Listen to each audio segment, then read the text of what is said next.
What's going on, guys? Bubba G here, and today I have another video for you, and this is regarding the Pac-12 realignment situation. Now, we haven't seen anything in days, so this might be the more recent thing, I think, regarding that topic. So the question is, what's going to happen to the Pac-12, and what's going to be their next move? The one thing that you have to remember is the Pac has another full year to get members. At least one more. But their intention is to get a couple more programs at once, basically.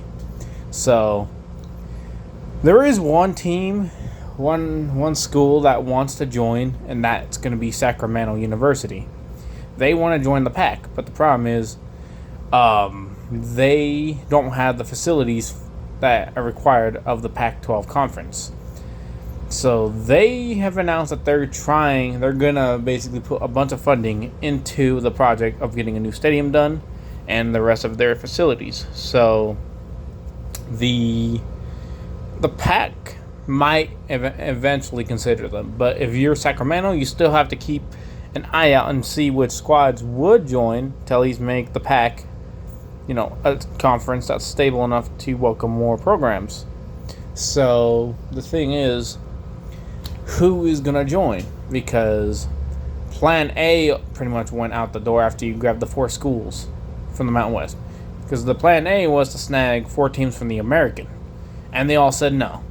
Memphis's excuse was that it's not that they wouldn't want to consider going anywhere, but the problem is the Pac is not the old Pac. Well, they did not say that directly, but they were thinking it. And not only that, they don't have a TV deal in place, so they have no idea what the money is going to look like if they did jump ship.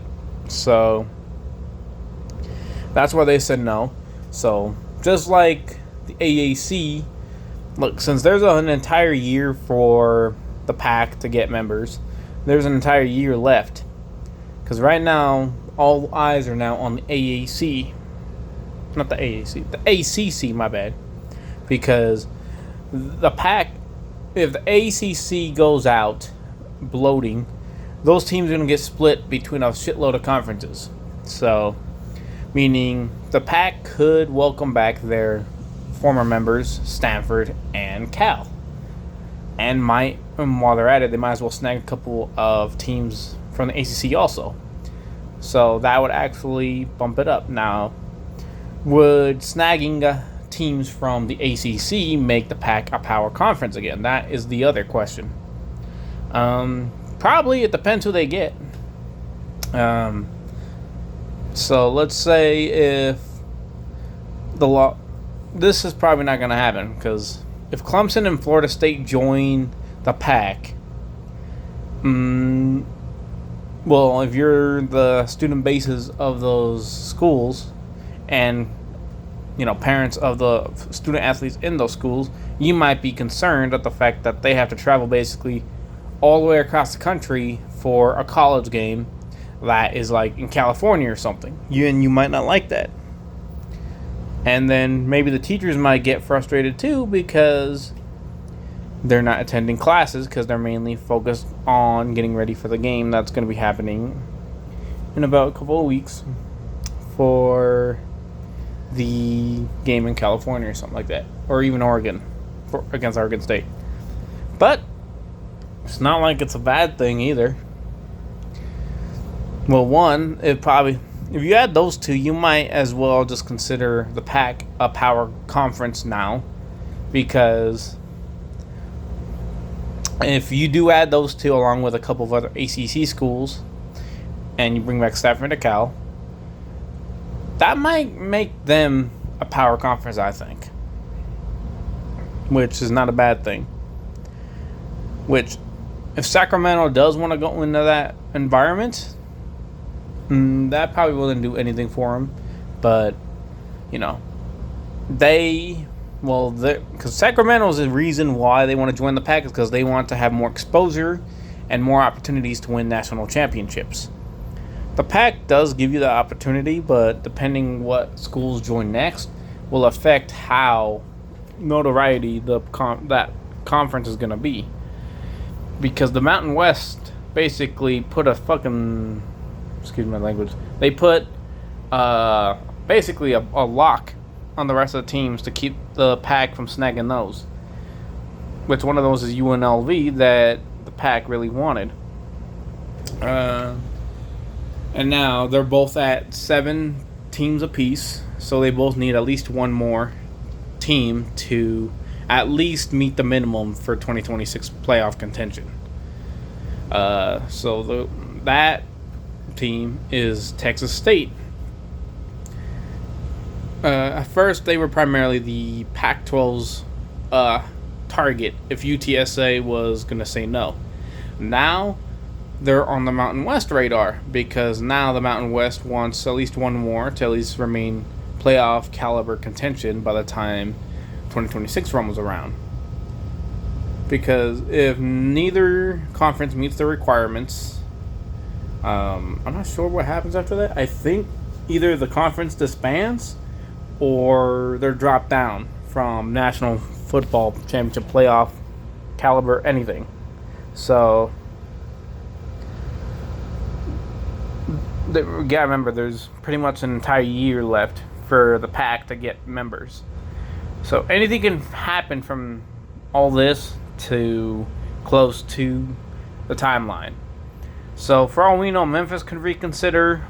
UTSA might reconsider. Who knows? Because I know the one part they have to do first is they have to sign the dotted line that they're committed. And I have yet to hear of anyone basically re-signing the dotted line for it. They just said that they were going to recommit, but it depends when the paperwork gets signed. So we have to wait and see what happens with that.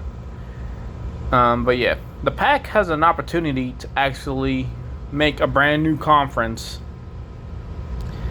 with basically teams that have no history with each other. So if they do snag ACC schools, if the ACC disbands, you're talking about basically having these really good Mountain West schools that, especially Boise. Boise has had a history of taking on teams that have won national championships before.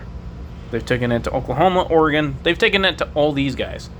And if you're talking about putting them in the same conference with a bunch of guys from the ACC, right? And maybe who else wants to come in? Sacramento, I guess, would be a solid pickup from the Blue Sky Conference, but they have little to no effect. So if you're Sacramento, I don't think you're going to have a good couple of years in the conference, depending who they add, because you're basically going into the conference with whatever guys you've recruited, which might be 2-3-star recruits, and you're going up against schools that have 4-star, maybe some 5 stars in their teams.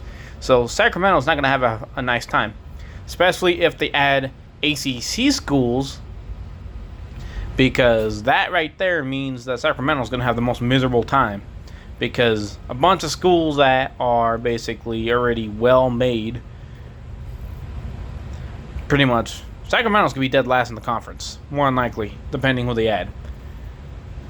Boise, I can see actually being a contender in this new conference. No offense to Oregon and Washington, but they might remain kind of the same, maybe, where as solid as they are, they're not going to be, the Pac-12 champions or anything. So this conference has the potential of doing something. So the ACC could lose a couple programs, meaning the Pac can snag those. So, and that would actually bump up their effectiveness in football playoffs, which also means their effectiveness on remaking the conference into a Power 5 conference. So the Pac has some options here, but if the Mountain West might be attempting to do the same thing themselves. They might be watching out for the ACC also to see what happens. Like, all these conferences are going to be watching what the ACC does, because they're all going to want to pull some of these programs to their conference. The Pac definitely needs to go snag some of these programs themselves. The Mountain might want to, but that's because they might just try to survive and basically overthrow the Pac for basically going under their table and snagging their programs. So anything can happen within the next year. All right. This has been Bubba G 1999. Peace out, guys.